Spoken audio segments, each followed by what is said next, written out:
Let us try to go for the next one, beta. Newton's second law.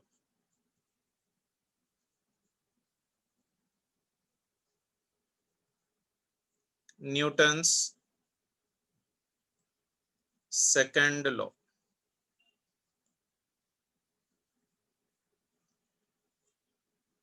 Newton's second.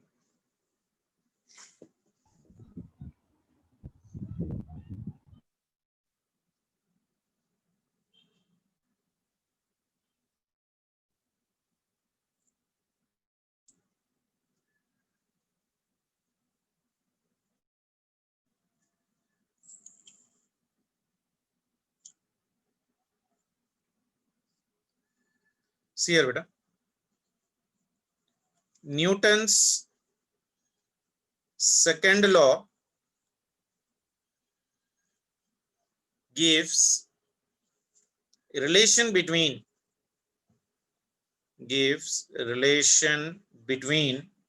force and change in motion.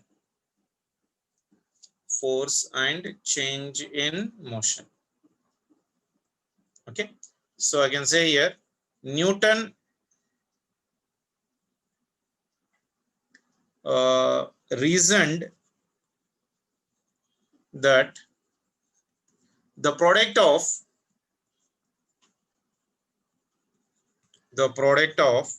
mass and velocity, the product of mass and velocity was the best measure of an object's motion,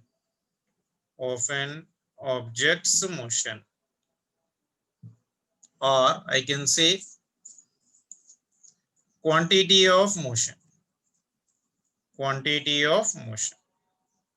Like say if I talk about the quantity of motion of human being and horse, we say that horse motion is more better than the motion of your man, because my mass into my velocity will give me certain motion, but velocity of horse and velocity of the mass of the horse will give you something different. So that is the reason he told that Newton has been reasoned that the product of the mass and the velocity of that object is the best way to measure the object's motion, or we can say it is also the best way to give the quantity of a motion, what type of a quantity of a motion we are being defined. And here we are defining a new term right now. The modern term what we call for this one is, the modern term is momentum. The modern term for this one is what? Momentum, represented by your P bar. So P bar is nothing but what, beta? P bar is nothing but the product of mass into your velocity. The product of your mass into your velocity part of a relation. Clear for everyone? Yes, sir. Isn't it? That means Newton's second law is defining me what? Momentum. And what is the momentum? Momentum is defined as what? The product of mass into velocity of an object is called as linear momentum. P is nothing but what? Linear momentum. P is nothing but what? Linear momentum. Linear momentum. Linear momentum is defined. Linear momentum is defined as the product of, mass of the body and its velocity. Okay, it is a vector quantity, beta. It is a vector quantity. Can anyone give me the SI unit of this one, beta? SI unit of the momentum is, mass is measured in kg, velocity is measured in meter per second. Can anyone give me the CGS unit of this one, beta? CGS unit of this one is nothing but gram centimeter per second. Is that clear for everyone? Yes, sir, clear. Okay, so what is the Newton's second law of motion says that me? Newton's second law of motion gives the relation between an external force acting on the body, and it relates the net external force with the acceleration of the body, isn't it? So we'll try to do the derivation in detail for this one. So as per the Newton part of relation, Newton's experimental show that acceleration of any object is directly proportional to the force applied. Acceleration of any object is directly proportional to what? Force applied right now. Like say for example, this is your Almara and there are the wheels for this one. When you are standing here and applying the force, the acceleration of this one will depend upon your force applied, isn't it? So I can say that acceleration applied is directly proportional to external force acting on that body, and also acceleration applied is inversely proportional to the mass. Lesser the mass, lesser will be the acceleration, more will be the acceleration. So it is inversely proportional to the mass. So here ultimately we got a relation that acceleration is directly proportional to your net external force acting on the system divided by mass. Removing this proportionality constant, we got some k. So it is k F net divided by your m. Is it clear for everyone? So what I'm telling you right now, Yes, say for sir. example, if you need to move a almara in your home, you will apply the force. So whatever force you are applying, that force is directly proportional to the acceleration of this almara, isn't it? Like say you are moving, your dad is moving along with you, your mom is also applying force, your brother is applying the force, then it can very easily move because force applied is more.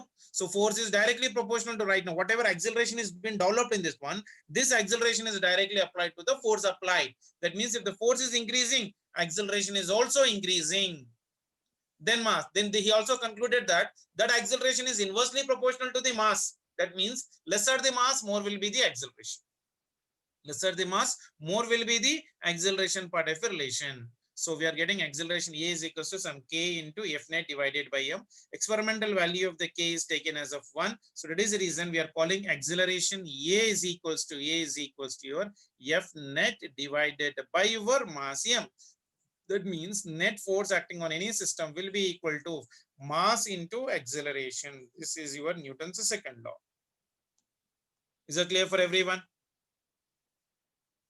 This was the only theoretical knowledge which Newton has been given.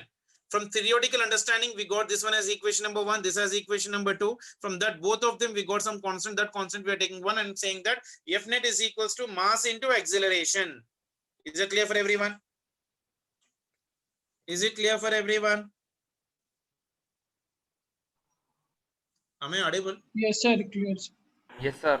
Yes, sir. Clear. Now let us try to go for the derivation of this one better in detail. Derivation of force.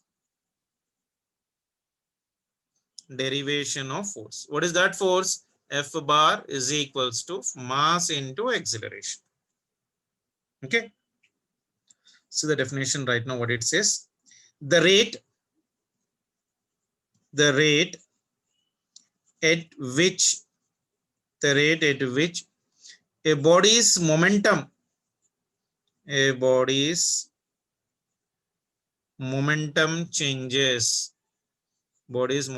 changes is equal to the net force acting on the body. So this is the definition of force. Now, so rate at which the body's momentum changes is equal to the net force acting on the body. That means mathematically I can write F net force is equals to rate of momentum, that is nothing but dp bar divided by your dt. So that is equals to d. Momentum is nothing but what beta? M into v bar divided by your dt. Use the product rule of the differentiation. So if I'm using the product rule of a differentiation, F net is equals to u into v form.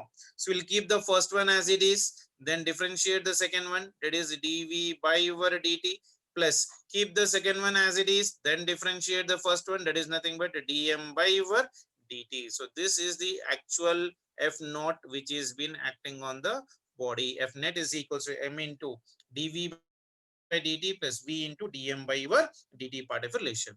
Now see here, when a body's mass remains constant, then dm by dt, because dm is nothing but what? A constant. Differentiation of any constant will be equal to how much beta? 0, will be equal to 0. That is the reason we are getting here right now F net is equals to m into dv bar divided by your dt. This is your Newton's second. F net is equals to m into dv by dt. Now dv by dt is what beta? Can anyone tell me?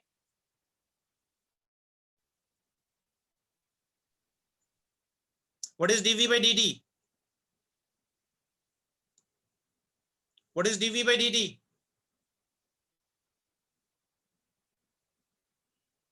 Am I audible to everyone? Yes, sir. Yeah. Then what is velocity by time, beta? dv by dt. Velocity by time is what? Acceleration. अरे बाप रे, आप लोग कितना time लगाते हो बोलने के लिए छोटे छोटे चीजें. हाँ, काइनेमेटिक्स में क्या पढ़े? वेलोसिटी बाय टाइम एक्सेलरेशन ही तो पढ़े थे ना. Yes, sir. Change in velocity. Then बोलने के लिए इतना टाइम क्यों लगा रहे हो? ये है अपना न्यूटन से second law. This one is your Newton's second law. F is nothing but what? Rate of change of momentum. ऐसा भी लिख सकते हो directly. F is equals to dp by dt is also second law, or F is equals to m into your A is also called as of your second law. Second Newton's second law includes the first law as a special case. अगर net force zero हो गया, then acceleration कितना हो जाएगा? Zero. That means object's velocity does not change. So I can write one point here. Keep a note.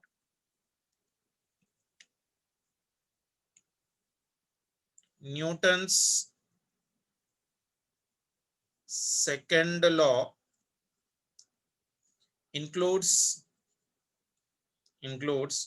the first law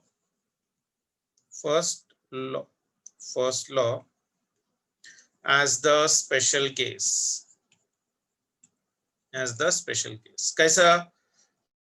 अगर F net zero हो गया, net force अगर zero, so in this case acceleration of the body is zero. So an object's velocity, acceleration zero there, object's velocity does not change if the body is not changing its position when external force is acting. That is Newton's first law only, na? Clear as a go? Yes, sir. Sure. Next one is component form.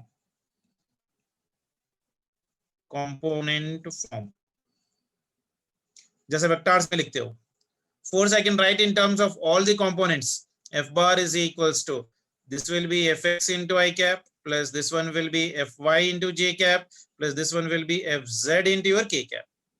Clear for everyone? The same way, acceleration of the body can also be written as A bar is equals to Ax into I cap plus Ay into J cap plus Az into your cap relation. So I can write now for the relation, force along your x-axis if I am writing. Fx will be equal to your momentum, that is dpx by your dt. That will be equal to mass into acceleration along your x-axis. Force along y-axis, dfy bar is equals to momentum along y-axis, dv by dt is equals to m into acceleration along your y-axis. In the same way, z-axis, fz is equals to dp momentum z-axis by your dt is equals to m into your az into your I cap J cap. Remaining part I can write this relation. That means that if a force is not parallel to the velocity of the body, it should be at certain angle with it. That means it will be always be making certain angle for the given condition. Is that clear for everyone? So momentum, we got the relation right now. We got the units of the momentum. We got everything in the given conditions part. So these are the basic knowledge which you should have about your Newton's second law. Still, we have a lot related to Newton's second law. In the next session, we'll try to do about the remaining part. Is that clear for everyone? I'm sending the notes for you.